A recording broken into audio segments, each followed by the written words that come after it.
ஏய், கல்யாண டேட் வேற கிட்ட வந்துருச்சு. நானும் அவனும் இன்னைக்கு ஷாப்பிங் போறோம். நீயும் வா, உனக்கு என்னலாம் வேணும்னு சொல்லு. இந்த மாதிரி நீ என்கிட்ட முன்னாடியே கேட்பேன்னு தெரிஞ்சுதா நேற்று நைட்டே நான் லிஸ்ட் போட்டு வச்சுட்டேன். இந்தா. ஸ்மார்ட் ஃபெலோடா நீ. என்னடி எனக்கே இவ்ளோ திங்ஸ் வரல. துணி ஒருத்தர கிளிப் எல்லாம் போட்டு வச்சிருக்க. அதெல்லாம் எனக்கு தெரியாது.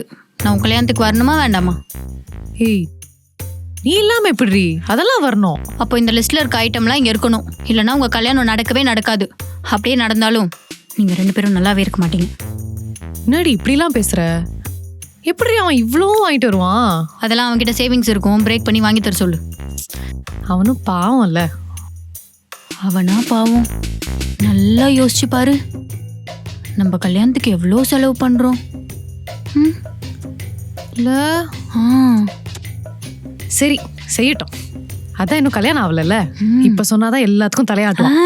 வாங்கட்டும். சூப்பர்.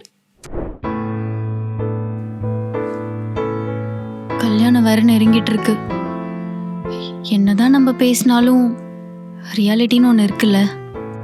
மேரேஜ்க்கு அப்புறம் முன்னாடி மாதிரி நம்ம ஒன்னாலாம் சுத்த முடியாது. அடிக்கடி டைம் ஸ்பெண்ட் பண்ண முடியாது. அவ்வளோதான் வாழ்க்கைல. நம்ம இந்த ஊரையே ஒன்னா சுத்தி வந்திருக்கோம். ஆனா இனிமே அதெல்லாம் நடக்காதுல்ல.